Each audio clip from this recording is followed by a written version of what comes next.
Et j'arrive dans la salle d'attente, j'avais pas regardé mon planning, je vois un mec, et dans mes souvenirs, il s'appelait Monsieur Michou. Dans mes souvenirs, c'était une épaule, syndrome douloureux d'origine sous-acromiale, mais j'étais pas sûr. Et dans mes souvenirs, on avait fait un peu de renfo des rotateurs externes, et un peu de travail de mobilité en élévation, mais j'étais pas sûr à 100%. Et genre, je voulais pas le mettre mal à l'aise à retourner sur son bilan et re-regarder des trucs et tout. Et du coup, on est parti faire la séance. On a fait une séance, en vrai, c'est bien passé. Mais c'était un peu au hasard ce que j'ai fait. Et toi, je sais que t'as créé un truc qui t'a permis justement de passer outre ce genre de problématique qui arrive à tout le monde en réalité, ça. Bah, c'est vrai que cette formation Team Gabet, elle nous a fait prendre conscience qu'on pouvait augmenter la charge de manière progressive, en gros de 10% par semaine, la charge d'entraînement globale. Arrêtez de croire qu'il faut absolument changer toutes vos séances à chaque séance, parce que sinon le patient il va s'ennuyer. Le patient il s'en bat les couilles, on va pas se mentir, il s'en fout royal. Tu maîtrises bien ton bilan, tu communiques bien, et tu maîtrises bien ça, gestion de la charge et renfo, t'es bien.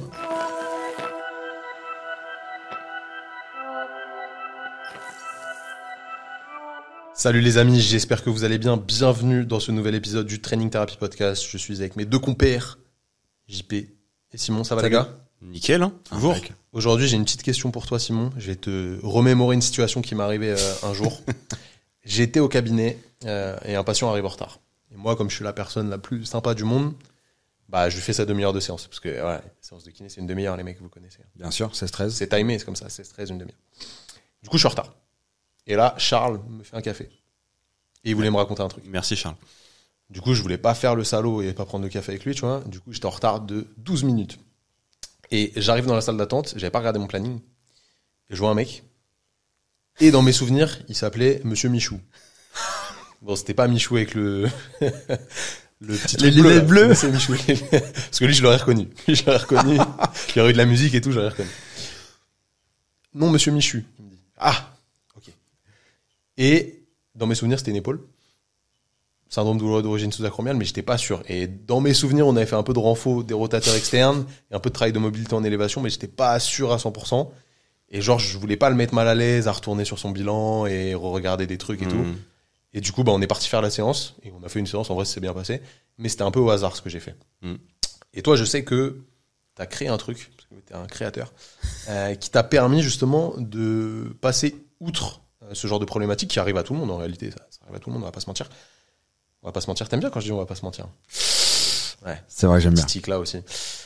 Et du coup, je sais que toi t'as quelque chose qui permet un petit peu de se sortir de ce genre de problème et de faciliter vraiment la tâche au cabinet pour les kinés libéraux qui nous écoutent. Ouais, c'est ça. Avant tout, je pense que avant de se sortir de cette situation, c'est surtout se libérer de la charge mentale. Charge mentale, de se dire toutes les 30 minutes, qu'est-ce que je vais faire avec mon patient ? T'es en train de faire la séance avec ton patient A, là, Monsieur Michu, et tu penses à Jean-Michel qui vient après. Michou, pardon. Tu penses à Jean-Michel qui vient après. Et pendant que tu fais ta séance, tu te dis, ah merde, qu'est-ce que je vais faire à l'autre? Qu'est-ce qu'il avait? Et du coup, t'es ni dans l'instant présent, mais tu te rappelles pas vraiment de ce qui se passait après. Donc, j'ai commencé au tout début. Je me disais, bon, c'est plus possible et tout. Vas-y, je vais préparer mes séances. Préparer ma séance. J'arrivais le matin au cabinet et je prenais une feuille. Je prenais mon planning, je notais tous les noms, et bon, après, je fais énormément de renforcement musculaire, on va pas se mentir. Ça se voit. Voilà, ouais, j'ai gros bras. Et du coup, je préparais toutes mes séances de la matinée, d'un coup, et comme ça, j'étais pas pris de court déjà. S'il y avait un imprévu, une carte vitale à passer, un mec qui venait me vendre du cas laser, ou ce genre de choses, nickel, j'étais bien, tu vois. Je pouvais même lui répondre, boire mon café tranquille, et j'avais les séances, j'avais pas de problème. Et voilà, ça se passait bien. Excuse-moi de te couper maintenant, mais comment tu faisais... comment un kiné qui fait 8h-20h en libéral peut faire ça? Parce qu'il fait 8h, 19h50, lui. Je faisais exprès. J'arrivais en 20 minutes avant, parce que sinon il y avait des bouchons de toute manière. Je commençais pas à 8h déjà. Je commençais à 8h30. Okay, désolé. Désolé, ouais. Oh, Seigneur. Oh, le bouffon. Donc, j'arrivais une demi-heure en avance parce que sinon il y avait des bouchons. C'est-à-dire qu'en une demi-heure, t'arrivais? Ouais, je préparais toutes mes séances de la matinée. Okay. Bon, une matinée, t'as 10-15 patients, tu vois, max. Okay. En fonction de ta place et tout. Donc, je notais et à ce moment-là, déjà, t'es à 100% sur de la création de séances. C'est-à-dire que ton cerveau, il pense qu'à ça. Il y a pas de distraction le matin à 8h30, généralement il y a personne. Donc t'es là, tu t'enchaînes, ça va très vite et ton cerveau il va vite se rappeler de ce que tu avais fait la fois d'avant. Donc c'était noté sur ma feuille. Après je le note on avait un grand tableau blanc au cabinet. Je note ça sur le tableau blanc. Du coup le patient il arrive.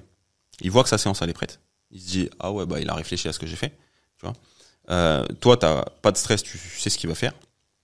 Et ça se déroule tout seul. Bien sûr, t'as le cas où ton patient, il arrive et tout, tu lui demandes, ok, qu'est-ce qui s'est passé? Est-ce que ça a été la dernière séance? Est-ce que t'as bien dormi? Pas de problème particulier? Non, ok, bon, on fait la séance prévue. S'il y a un événement, quel qu'il soit, qui va te permettre, enfin, t'obliger à changer la séance, bah, tu changes. Ok, c'est pas gravé dans le marbre, faut changer. Gravé dans la roche, comme. Sniper. C'est NIPER. Donc voilà. Ça, c'était ma première stratégie. Et après, je me suis dit, mais en fait, ça serait peut-être encore plus simple si j'avais une fiche par patient. Parce que comme ça, parce que la feuille, je la jetais après, tu vois. Ok, tu faisais ça sur Ouais. feuille volante. Voilà, feuille Après, volante. Tu l'écrivais sur Le ton matin, tableau. je l'achetais. Feuille volante, mec. Ça fait combien de temps que j'ai La- pas entendu ce mot? Comme goal volant. Je suis un Yev de ouf. Volant. Le midi, je refaisais pour mes patients du soir. Et voilà, tu vois, je jetais mon papier. Là, je me suis dit, vas-y, bah, je vais me faire une feuille volante, mais par patient maintenant. Et dans un classeur. Tu vois. Un truc Wow. scolaire, de ouf. Hein. Et donc, je notais et tout. Et là, Et après, ça ça allait allait sur une disquette. encore plus vite. Non, dans un petit truc. Je rangeais tous les classeurs. Ça allait encore plus vite parce que je prenais la feuille de mon patient. Et là, j'avais toutes ces séances d'avant. C'est exactement la question que j'allais te poser. Comment tu faisais pour faire ta séance le matin si tu te souvenais pas de ce que tu avais fait la dernière fois? Bah, je m'en rappelais vaguement, tu vois, un peu comme Thomas il disait. Je me rappelais que j'avais fait du renfort, je me rappelais de ce qu'il avait. Je me dis, bon, bah, ok, lui, moi, je fais plus des membres influx, il a mal au genou. Bon, bah, je vais lui renforcer le quadri et les fessiers. Bon, bah, pour faire ça, la dernière fois, on a fait du squat. Bon, je vais changer, je vais faire des fentes. Puis un petit peu de gainage latéral parce que j'aime bien. Et puis, bah, vas-y, je vais lui mettre 12 kilos, tu vois. Un peu comme ça, au hasard, tu vois. D'accord. Et à chaque fois, c'était la même chose. Je reprenais un petit peu au hasard. Oh, bah, la dernière fois, on a mis 12. Bon, on va mettre 16. Pour respecter un petit peu le continuum. Mais c'est pas précis, ça. On se rend compte, tu fais des choses. Bon, c'est pas précis, ça va pas pour une rééducation. On doit aller vite, on doit être efficace. Et là, ce qui s'est passé dans mes souvenirs, c'est qu'on s'est formé justement sur la gestion de la charge. Parce que c'est quelque chose qui nous posait problème. Parce que tout le monde dit, ouais, il faut bien gérer la charge des patients, etc. quand tu fais du renfort. Et on est vraiment allé se former de manière précise là-dessus. On a fait la formation de Team Gabet à l'époque. Et à partir de là, ça a changé. Dans mes souvenirs, c'est à partir de ce moment-là. C'est vrai que cette formation Team Gabet, elle nous a fait prendre conscience qu'on pouvait augmenter la charge de manière progressive, en gros, si on sort les grandes lignes, de 10% par semaine, la charge d'entraînement globale. Ça, c'est vraiment à moduler en fonction des contextes et tout. On peut pas utiliser ça pour tous les cas, mais ça nous donne un ordre d'idée. Et Pour des patients douloureux. Ouais, pour des patients douloureux. Et du coup, je me suis dit, bon, bah, il va falloir toujours un petit peu augmenter de séance en séance, le renforcement, ce que je vais lui soumettre comme contrainte.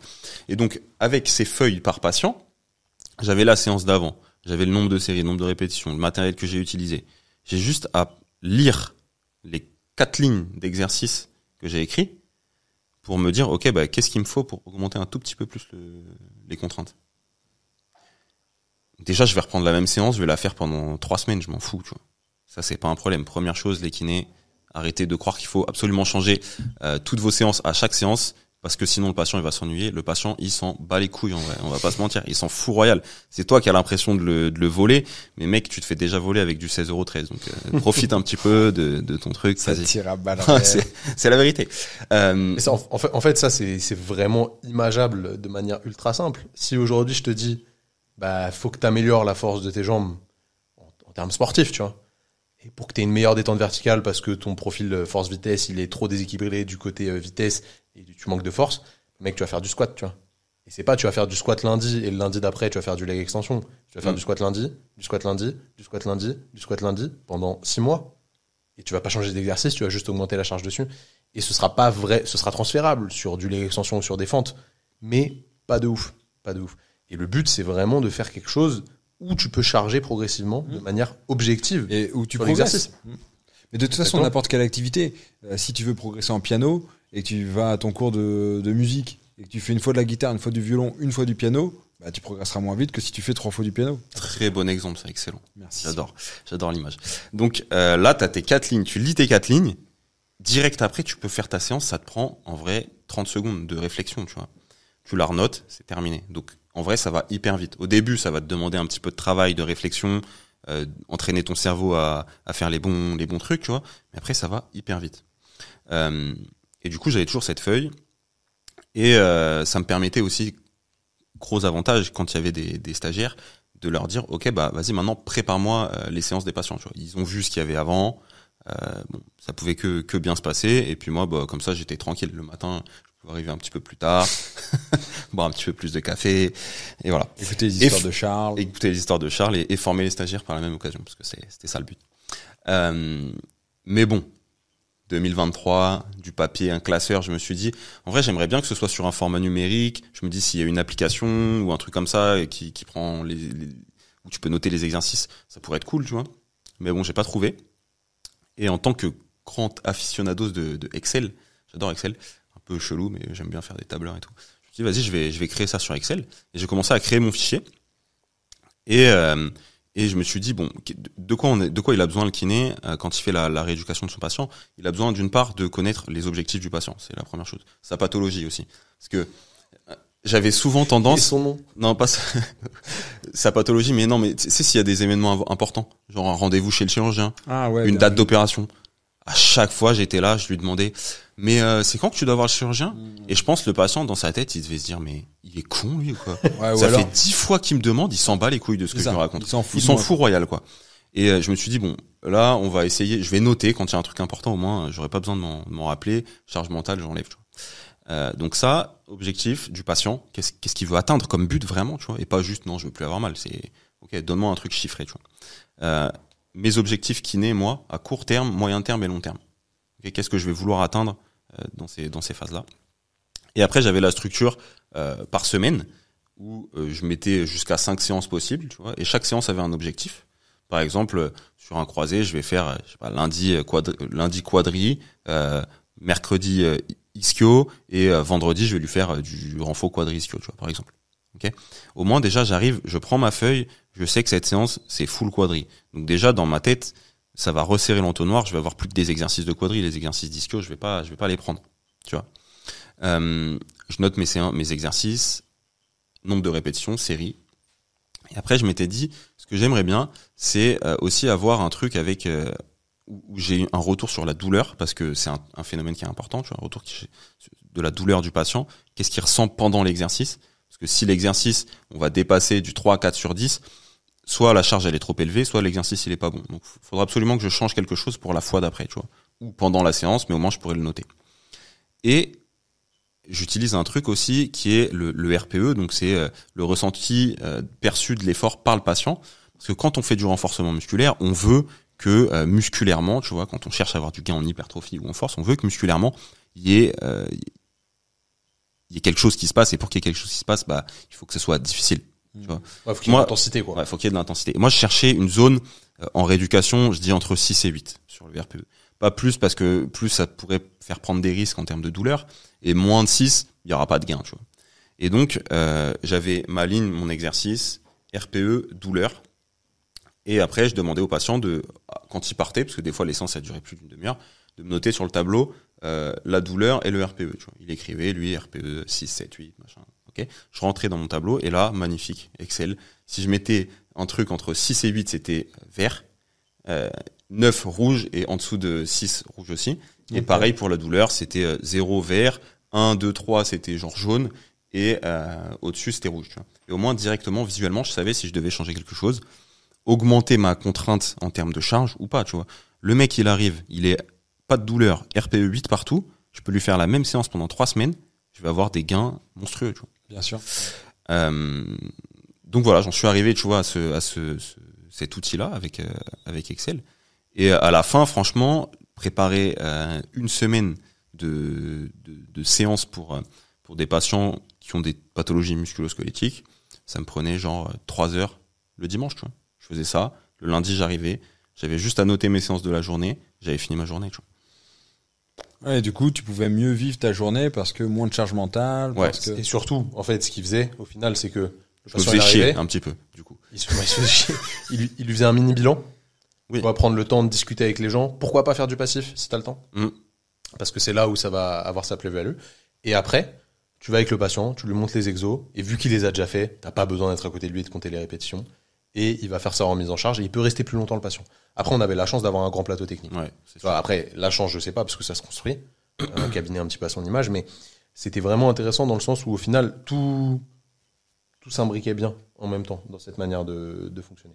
Donc pour moi, c'est vraiment ça la kiné actuelle, parce que si tu dis faut augmenter la charge sur le patient, faut mettre plus de contraintes, faut le renforcer, mais il faut suivre un plan. Sinon, tu vas nulle part, en fait. Exactement. En fait, je pense que ce qui nous a fait aussi, moi, ce qui m'a fait aussi me dire, mais mec, tu pourrais tout anticiper à l'avance facilement.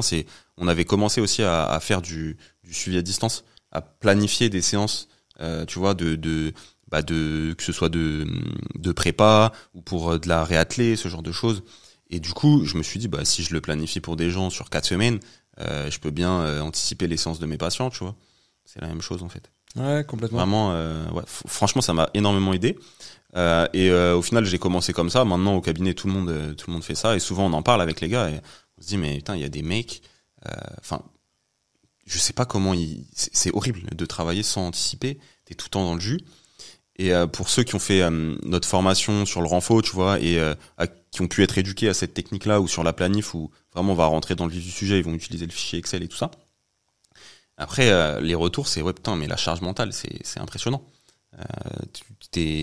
Vraiment, je pourrais plus faire sans, tu vois. Il y en a énormément qui te disent ça. C'est épuisant comme métier. C'est game changer, tu vois. Non, mais c'est ça. En fait, il faut trouver les leviers pour mieux vivre nos grosses journées de libéral, parce que sinon, c'est vraiment un métier qui est dur. Non seulement il faut être tout le temps prêt psychologiquement, mentalement. Écouter la plainte. Faut savoir écouter la plainte. Faut savoir s'adapter. Et faut savoir être pertinent pour notre patient.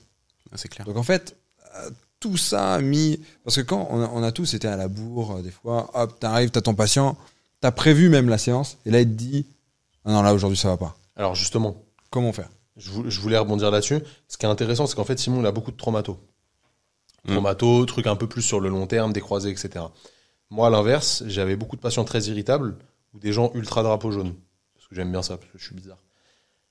En vrai, avec ce genre de patientèle, c'est beaucoup plus compliqué. Parce que tu vas prévoir quelque chose, il va arriver, genre une cervicale par exemple. Une cervicale, tu sais que ça flambe très vite, dans un sens ou dans l'autre.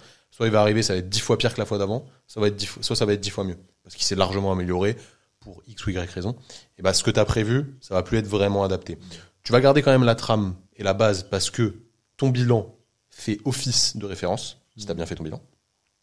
Mais tu vas devoir quand même peut-être modifier un bon 50% de ce que tu avais prévu. Donc c'est un petit peu plus dur si tu as une patientèle qui s'y prête moins. Mais si tu as beaucoup de sportifs, beaucoup de rééducation un peu plus long terme, etc. En vrai, pour 90% des gens, c'est carré, quoi. Ouais, complètement. En vrai, à part sur des choses très irritables comme les cervicales, franchement, pour moi, c'est utilisable pour toutes les pathos, hein. Parce qu'après, il y a énormément de pathologies, on va dire, de sédentaires. Bon, là, c'est encore plus facile parce que même si tu vas chercher un peu plus de douleur, tu t'en fous, tu vois. En fait, c'est plus difficilement utilisable au tout début de la rééducation. Exactement. Parce que ça progresse tellement vite, en pire ou en mieux, généralement en mieux quand même, que ça change très vite. Après, une fois que ta rééducation, t'es sur le milieu fin et que là, t'es vraiment plus dans du développement de la force, que tu peux mettre plus de contraintes, etc. Ouais. Là, t'es tranquille, quoi. Non, complètement. Moi, je te rejoins complètement parce que ça correspond aussi à ma manière de travailler. Ce que je retiens et ce qu'on dit beaucoup aussi en formation, c'est que de toute façon, on est obligé de noter ce qu'on fait. Parce que d'une fois sur l'autre, c'est pas possible de se souvenir précisément de notre séance. Donc si on veut faire une surcharge progressive, on est obligé de noter. Et la deuxième chose, c'est avoir un feedback du patient. Que ce soit juste après ta séance, c'est le mieux, je trouve. Moi, c'est vrai que j'ai tendance à le faire en début de ma séance, pour la séance d'avant. Ouais. Et ça, c'est pas forcément très pertinent, en effet, parce que le patient peut avoir des souvenirs différents, mais ça a l'intérêt de ce micro-bilan début de séance, ça a l'intérêt de prendre aussi en compte ce qu'il a fait exactement dernièrement et comment il va aujourd'hui, quoi. Ça, c'est très intéressant. Quoi qu'il arrive, au début, je lui demandais toujours ce dont on avait déjà parlé dans un précédent podcast. Est-ce que tu as eu des douleurs après la séance pendant plus de 2-3 heures, je lui demandais. Est-ce que tu as eu des douleurs nocturnes? Et est-ce que tu as été plus raide ce matin ou les jours d'après quand tu t'es levé, tu vois? Et avec ces 3 choses-là, je vais savoir en fait, est-ce que ma séance a été trop dure? Auquel cas, c'est pas grave, ok, c'était trop dur, je vais diminuer un peu, ou peut-être parce qu'il y avait un contexte, tu vois, il était fatigué ou ce genre de choses aussi. Et en même temps, je vais pouvoir aussi lui demander, comme tu disais, qu'est-ce qui s'est passé, comment tu vas. Si le patient il arrive, j'ai mal, ok, je vais me dire, toujours, je vais lui demander, ok, mais qu'est-ce qui s'est passé? Qu'est-ce qui s'est passé? Est-ce que t'as changé quelque chose? Est-ce que, je sais pas, t'as fait la fête? J'en sais rien, tu vois. Ça peut arriver fréquemment. Et si tu te dis, le patient il te dit, ouais, j'ai mal, et que tout de suite tu te dis, ah bah merde, c'est de ma faute, et que tu lui as pas demandé ce qui s'était passé, en fait, tu passes à côté d'énormément de données. J'avais un patient que j'ai suivi très longtemps pour une tendinopathie d'Achille. On s'en sortait pas. Et un matin, il arrive, il me dit, ouais, j'ai eu hyper mal ce début de semaine et tout. Je lui demande, ouais, t'as fait quoi? Il dit, bah, rien de particulier. J'étais avec des potes, on s'est couché hyper tard, on a picolé, on a bien mangé et tout. Et il me dit, ouais, dès que je bois de l'alcool, j'ai mal, tu vois. Bah, normal, une tendinopathie, c'est inflammatoire, l'alcool, on sait que c'est pas bon pour la santé, tu vois. Et si je lui avais pas posé cette question, j'avais pas creusé un petit peu sur la raison, bah, j'aurais même pas su et j'aurais même pas pris cet indicateur en compte, moi, pour mes séances. Et me serais dit, ok, bah, c'est que c'est trop dur ce que je fais, j'aurais diminué. Alors que là, en l'occurrence, j'ai pas besoin de diminuer. C'est juste qu'il faut que je l'éduque peut-être sur son hygiène de vie par rapport à sa douleur, tu vois. Ouais, complètement. Et ce qui est intéressant aussi dans ce que tu dis, c'est que, en fait, t'es pas obligé, même quand, tu consacres du temps pour préparer tes séances, si, en orthotraumato, en tout cas, si tu as ton patient le matin et qu'il est pas dans une grande forme, c'est pas pour ça qu'il faut tout jeter et que ton travail ne serve à rien. Exactement. Tu peux t'adapter facilement. Oui, mais c'est très simple. Ton patient, tu lui avais prévu du squat complet à la barre. J'en sais rien. Tu te dis, ok, bah je vais lui faire du squat partiel, tu vois. Et s'il a pas mal, bah ou s'il a une douleur inférieure à 2/10, je fais. Et ça sera mieux que rien de toute manière. Et c'est là où Training Therapy a résolu l'équation de la kinésithérapie en créant des formations où il y a des progressions et des régressions d'exercice, tu vois. Non, mais en vrai. Non, mais complètement, bien sûr. En fait, si tu maîtrises ça et que tu maîtrises progression, régression d'exercice, bah, d'un point de vue rééducation active, c'est ok, tu vois. Et aujourd'hui, c'est un coup de gueule que je vais pousser, tu vois, mais il y a tellement de kinés qui nous demandent, ouais, les gars, faut que je fasse une formation de prépa physique, qu'est-ce que vous me conseillez, etc. Mais les mecs, déjà, maîtriser ça, d'utiliser des fichiers ou du moins de créer des séances en augmentant intelligemment la charge et maîtriser la base du renfort, ce sera déjà largement suffisant en kinésithérapie. Enfin, pour moi, ça suffit largement. Bien sûr. En fait, les formations en prépa physique, pour moi, la prépa physique et la kiné, c'est le même travail, sauf que c'est juste pas au même moment. Exactement. Et c'est pas le même objectif final. Mais pour les gens qui ont l'impression qu'ils ont absolument besoin de prépa physique pour être meilleurs en kiné, en effet, peut-être que se focaliser sur la kinésithérapie, le renforcement, la gestion de charge, déjà, ce sera amplement suffisant si juste ça, c'est bien maîtrisé. Parce que franchement, c'est le plus important, avec tout l'aspect humain qu'a un kiné. Bien sûr. Dans la rééducation. Tu maîtrises bien ton bilan, tu communiques bien, et tu maîtrises bien ça, gestion de la charge et renfort. T'es bien. Pour moi, je reviens là-dessus sur le conseil que je donnerais. Tu vois, si jamais j'étais kiné, je suis perdu sur le renfort et je connais pas d'exercice, tu vois. C'est de s'inscrire dans une salle de sport et d'aller tester des trucs, tu vois. Voilà, tu vas tester. Et avec ça, tu vas te dire, ah bah j'ai fait du squat, j'ai fait ci, j'ai fait ça. Et naturellement, tu vas progresser, tu vas apprendre des nouveaux exercices et après tu vas pouvoir les répliquer à ton patient, tu vois. C'est pour ça que je pense que le CrossFit c'est aussi à la mode chez les kinés, c'est autant à la mode chez les kinés, parce que t'apprends tellement d'exercices différents, ouais, c'est tellement fonctionnel et c'est tellement transférable à la kinésithérapie. Tellement de patients. Ouais, en plus, c'est tellement transférable à la kinésithérapie que en tant que kiné, tu y vas 1 ou 2 fois par semaine pendant 2 ans, tu seras un bon kiné, je pense. Tu vois. Ouais, meilleur en tout cas. Si tu gères meilleur. Si tu sais gérer la gestion de la charge, c'est nickel. Tu vois. Ouais. Carrément. Bah, je pense que tu as tout dit. L'important pour moi, c'est de planifier intelligemment, d'avoir des progressions, des régressions, et ça va te faciliter l'organisation au cabinet, la charge mentale et tout ce qui s'ensuit. Donc les amis, si jamais vous voulez aller plus loin à ce sujet, on a 2 formations qui sont dédiées à ça, la formation sur le renfort et la formation sur la planification. Elles sont disponibles en e-learning ou en présentiel. Ça dépend à quel moment vous regardez l'épisode, mais normalement c'est disponible en e-learning et en présentiel. C'est vraiment des game changers pour vous organiser au cabinet et vraiment gérer la charge et les contraintes que vous appliquez à vos patients de manière optimale. C'est vraiment le but. Il y a beaucoup de cas cliniques, etc. L'idée, c'est vraiment de transférer ça au cabinet parce que c'est bien d'en parler en théorie. Le faire en pratique, c'est quand même autre chose. En attendant, si vous avez kiffé l'épisode, n'hésitez pas à le noter 5 étoiles sur Apple Podcast, Spotify, Deezer, on peut pas encore noter, je crois. T'es sur Deezer, toi? Bien sûr. On peut pas noter sur Deezer. À l'ancien. Sûr que si. On peut noter. Bon, bah, on peut noter sur Deezer. Mettez 5 étoiles sur Deezer. On peut pas. N'hésitez pas à mettre un petit commentaire si vous êtes sur YouTube. Lâchez un petit pouce bleu, évidemment, et abonnez-vous à la chaîne en activant les notifications. Ça nous aide beaucoup pour vous créer autant de contenu. En attendant, prenez soin de vous.